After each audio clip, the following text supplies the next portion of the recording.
మెల్లగా తెల్లారిందో ఎలా వెలుతురే తెచ్చేసిందో ఇలా పోసి నవ్వులతో మెరిసే పసిపాపల్లా చేదతో బావులలో గలగల చెరువులో బాతుల ఈతల కళ చేదుగా ఉన్న వేపను నమిలే వేళ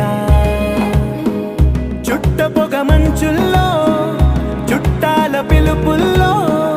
మాటలే కలిపేస్తూ మనసారా మమతల్ని పండించి